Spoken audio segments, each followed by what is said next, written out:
Wendy, how are you doing today? I'm doing good. How are you doing? Doing awesome. Seriously, thank you so much for having us here at your beautiful facility, by the way. Thank I you for was coming. impressed of how big it is. There's a lot of stuff going on here. Yeah, yeah. Absolutely. But we always like to start off with asking, please tell us who am I sitting here with today and give us a little bit about your background. So I'm Wendy Ford. I'm the president and CEO of the Osceola County Council on Aging. My background is I've been with the council nearly 30 years. And I started in housing. I started with a small little part-time program it was a youth intergenerational program where you took at-risk youth and you matched them with seniors that were in our housing facility. And the housing facility had just opened. So um, I actually was a hairdresser and I was doing hair for the seniors there. And so I took this part-time job because I had already known the seniors and they thought that it would be good for me to get more involved. And so I did that and it quickly turned into a full-time job.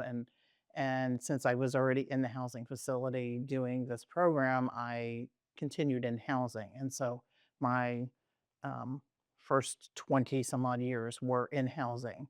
And so I was able to help propel us into a different um, space for housing. So we now have several apartment communities and two more that we just finished construction with that are also going online. And so we've done a lot in housing, and housing is really a great program as one of our programs that we have because it sustains us. There's management fees and stuff like that that we can use as unrestricted funds to bring back in to help our other programs. Still, take me back though. So, even before, like early on in your career, like what Mhm. was that chapter of your life like before you even began with the Osceola Council on Aging? So before I began with the council, I have a wonderful kind of testimony that I like to tell people because I think it encourages, especially people that are struggling. So I was a statistic that shouldn't be sitting here. I quit high school at 16. I went to beauty school, and I thought, okay, I'll go to beauty school. I'll do this. I was quickly married, had kids. It was, a rough time in my life, and I never really saw that I would go back to school or I would do anything like that. As I began with the council, I quickly saw that I liked doing a lot of different things. So I loved helping people and I loved the paperwork part of it, but I always felt like I was behind, and I was always taking the long way around. So I started back at school and I started slow. I had to get my GED. And so I got my GED and then I went and I got my 2 year degree and then I got my 4 year degree. And in the last few years, I've gotten two master's degrees. So, I never saw myself coming into this role, but God did. And so for me, it's kind of my testimony to other people that, it doesn't define you one little hiccup. And even if you quit school, it doesn't define the rest of your life. You still have the rest of your life to make things different and change. And you can really be a catalyst for helping people. What would you say really pulled you into then this kind of work you've been doing for 30 years? What pulled you in? I think really helping people. I came from a family of um, very much helping people, very involved in church, and just being there for people that needed assistance. And so for me, it was just second nature. And so when I was able to do it myself, it's so empowering, and your own personal mission. So you feel really good about being able to help people, and putting not just helping so that you're putting a band-aid on things, but helping people get to the next level in their own life so that they're self-sufficient. And really that's our mission, is bringing self-sufficiency to seniors and to families in need. How do you explain to somebody that has no idea what you guys do, what you guys do? So it's a kind of a misnomer because our name is Council on Aging. So everybody thinks all we do are senior services. We do a lot of senior services. However, we also are the lead agency for families in need. So we're the community action hub. And what that means is for Osceola County, we administer rental assistance and utility assistance and weatherization programs and um, wraparound services to help people get up out of poverty. We send people back to school to make sure that they're able to sustain themselves. So that's really the misnomer. So our tagline is "We serve all generations," but I think people gloss over the tagline. So people only think that we do senior services, and it's quite the opposite. We do anybody really in need. For example, just walking in through these doors, I saw seniors dancing, or families dancing. Uh-huh. We saw boxes being waited to be filled with food, it Mhm. seemed like. There's a tons of rooms here, tons of space, people running around doing things. Like, give me a better idea of some of the magic happening like right here in this building. So right here in this building, we have about 42 programs that we administer. So I already talked about housing. So housing is just one of the programs, even though it's vast.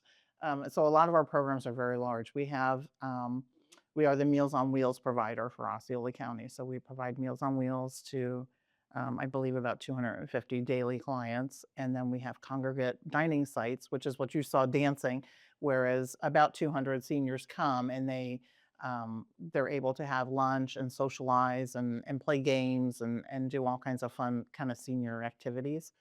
And that happens 5 days a week. And then we also have an indigent health care center here. So we have about 250 volunteer docs that, um, between primary and specialty doctors that offer their time for free and they see our patients. So if somebody comes in and has, um, let's just say, they are diabetic and they need to see an endocrinologist. So we have an endocrinologist that either will come in or they'll see them in their office for free. Um, and then we partner with the hospitals, with Advent Health, and then also Orlando Health. And so they provide us with diagnostic testings and labs and things that we need. And so that's a beautiful program to help people that don't have insurance, but really are struggling to with a health need, because you can't go to work if you're not healthy, and you can't, so everything depends on, do you have a house to live in? Are you healthy enough to work? Do you have the education you need? So it's all those pieces put together that make people successful. And in addition to that, we have an adult daycare center here. So it's a health center for memory impaired clients. And so a lot of us are caught in that sandwich generation where you have kids, but you also have parents, and your parents are aging, and some of them have some kind of Alzheimer's or dementia diagnosis. And so you're able to drop your parent off just like you drop your child off at school. You can drop your parent off here, and we're able to take care of them with a health aspect. So they're able to get their medications and really be safe during the day. And then you can pick them up and still have them to live in your home, and you don't have to put them in a an assisted living or a nursing home. So that's really wonderful for families. We also have an in-home program, and the in-home program has about 100 workers that go out in the field every day and administer personal care. So they're able to give people baths and cook for them and clean for them and do things in their home that they need to be successful for them to live independently.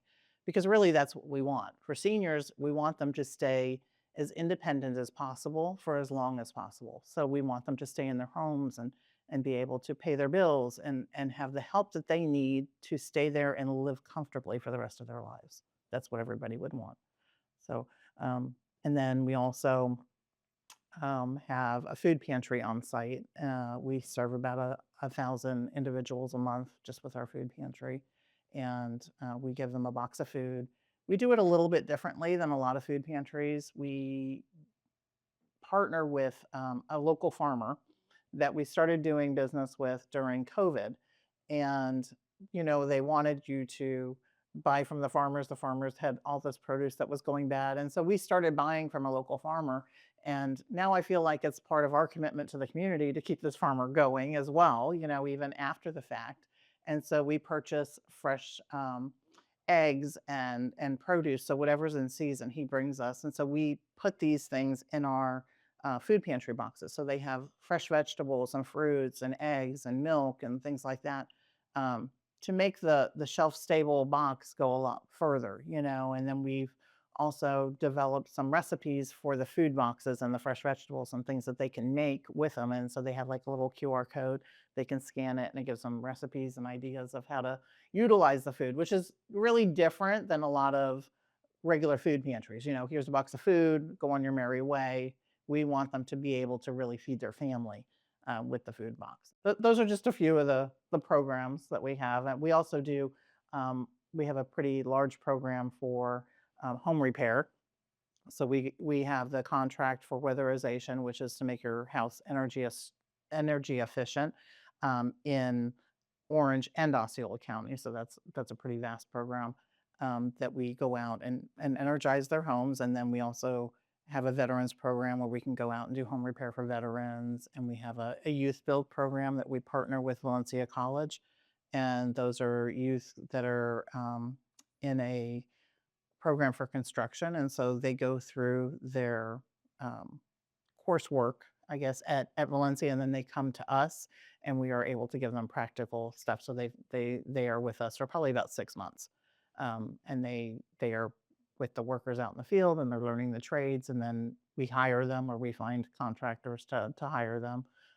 That's a wonderful program because those are at risk kids, and so. And like I mentioned earlier, we also do rental assistance and utility assistance and sending people back to school. So there's a myriad of programs. Just everything revolves around making people self-sufficient. You are doing tons of great programs, clearly, like almost 40. And but tell me more about who are the people walking through these doors and what's going on in their life when they find you? That's a loaded question. So there's a lot of people that walk through our doors, and it could be anything. It could be um, they're just needing food. It's a one-time thing. Sometimes they need to go back to school. They really can't keep their head above water. They don't have the proper education or the tools to put themselves further. And so we look at them holistically. So if somebody is visiting our food pantry often, we have a caseworker that reaches out to them and says, "What's going on with your situation? Why do you need the food all the time? This isn't a one-time thing. This is almost a lifestyle at this point. What do we need to do to stabilize you?" And so we do as many wraparound services as we can. So if we're sending them back to school, we're looking at, does their rent need to be paid while they're in the certificate program for this short period of time so that they can get up out of the poverty? So, and that's the key. I mean, you can send somebody back to school, but they still have to work. Somebody has to pay the bills still. And so that's the beauty of being able to send them back to school, doing the wraparound services, maybe paying 2 or 3 months of their rent ahead of time and their utilities so that they don't have to worry about those things. And here's the food. Yes, they have to live meagerly, but you know, 2 or 3 months, and then you're making a much better wage, with a better job that's more stable for your family. In a couple sentences, could you please tell us more about the impact that Meals on Wheels is making? Sure. So Meals on Wheels is just that's a flagship program. Everybody knows what Meals on Wheels is, but to actually go out and do a route and see the client that you're impacting, it's a whole different feeling. So you can talk about it all you want, but really to go there and see the appreciation or the just the need in somebody's eyes. You have these clients that are they're frail, they have to be homebound. That's part of the criteria. So you're talking about, older adults that are maybe in their 90s. A lot of them could be from 70 on, but I mean, majority of them are older. They're in their 80s and 90s, and um, they can barely get to the door even to get the meal, but then that visit and that hug that they get from a volunteer or from a staff person to bring a meal, that's the only contact they have. So imagine being, a senior at home, and say it's your grandma, and you don't live near her, and so she doesn't see anybody, but she sees her volunteer every day, and it's somebody to check on her, but it's also somebody that's going to touch her. It's that touch. And so that makes all the difference in the world to just be touched and seen. And so that's the impact that the Meals on Wheels makes. With you and the team running close to 40 programs, my question is there one that keeps you guys up at night?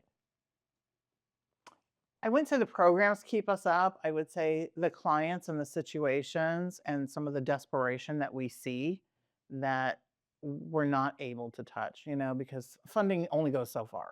I mean, and we do everything we can to stretch a dollar, but it's just those cases keep us up at night. Like, what are we going to do with a 95-year-old lady that lives in a house that's falling down around her, that's beyond our program can help her? What do we do with these people? And she wants to stay in her house, and so moving her isn't really the option because moving her would just kill her. It would break her heart. So what do you do?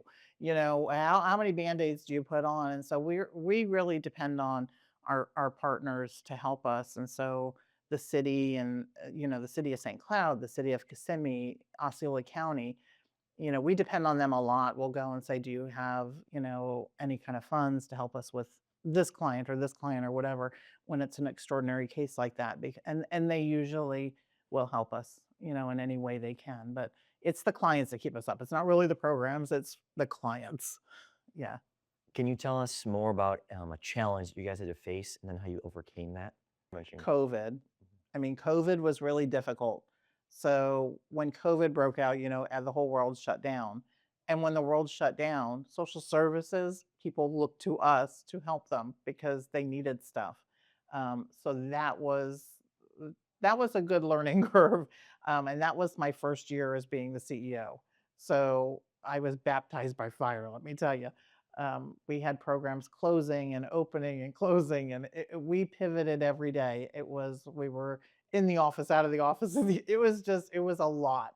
And, I thankfully, the money came during that time. I know everybody talks about there was a lot of extraordinary money that kind of came through for COVID, and it did, and it showed us where we could stretch the capacity that we were able to do. I mean, we have a staff of 200, but we were touching thousands and thousands and thousands of people, daily through COVID, and we would do a food pantry, and thousands of people would show up. The police would say, "You have to shut it down. You're in the middle of 192. It's backed up to the turnpike." And so, we had to like look at different places, and Heritage Park was one of the places that we could do a food pantry. So it was just extraordinary times.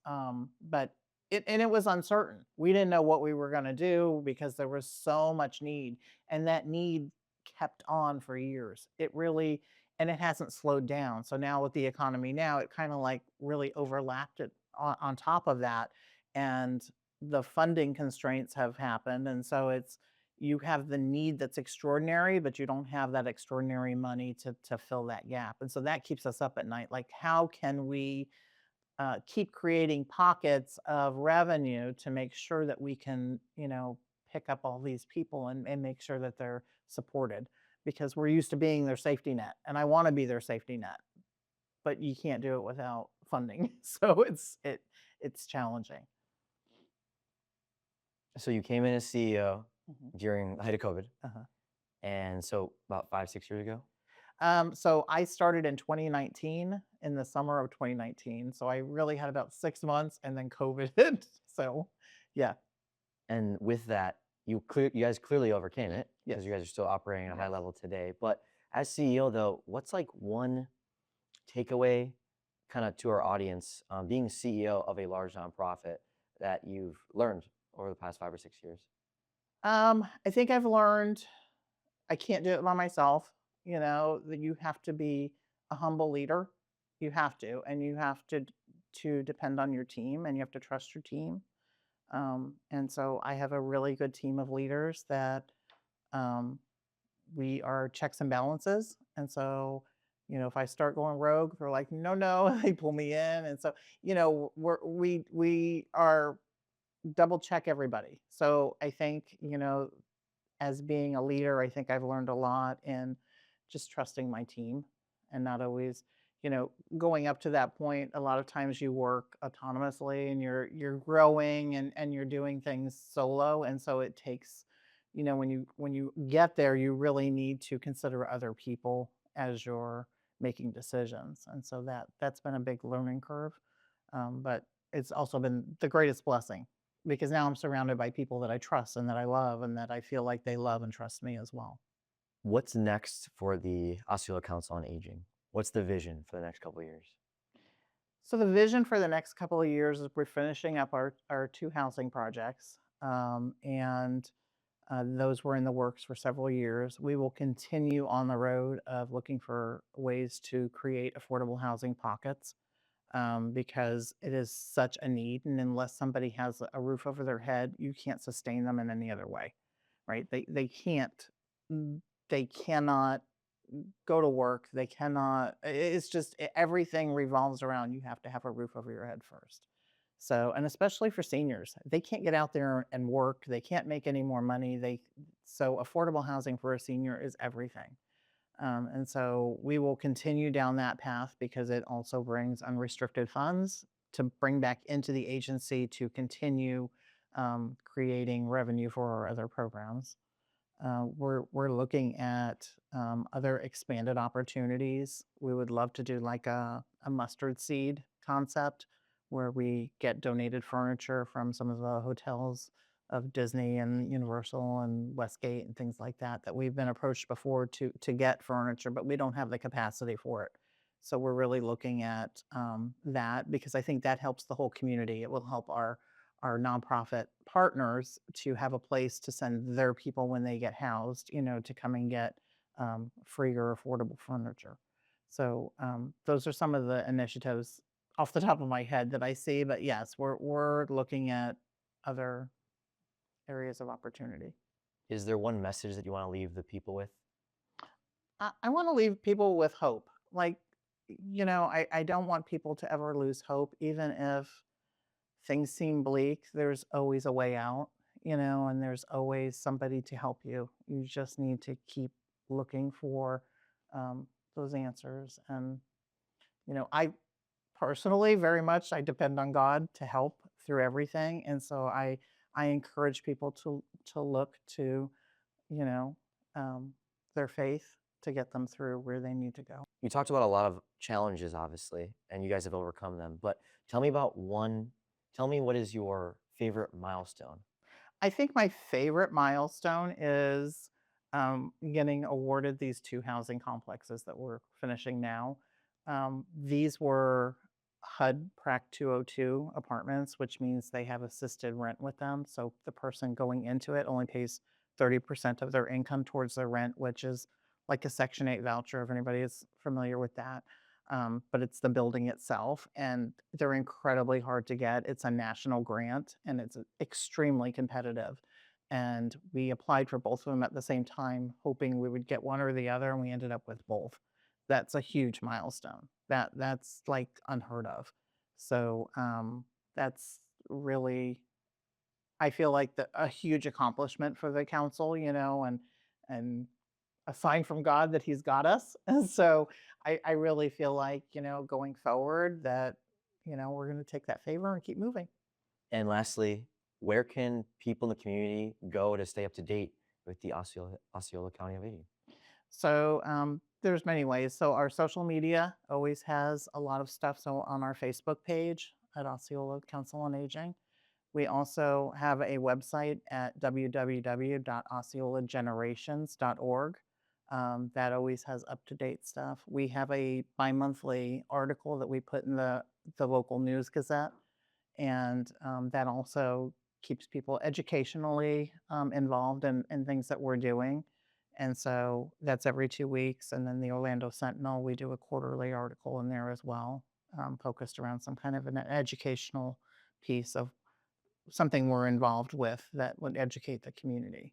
And so those are some of the ways that they can keep. They can also sign up on our website for our monthly newsletter. Wendy, thank you so much for having us here. You and your team have been incredible, by the way. Beautiful facility and keep making an impact. Appreciate you. Thank you so Of much. course.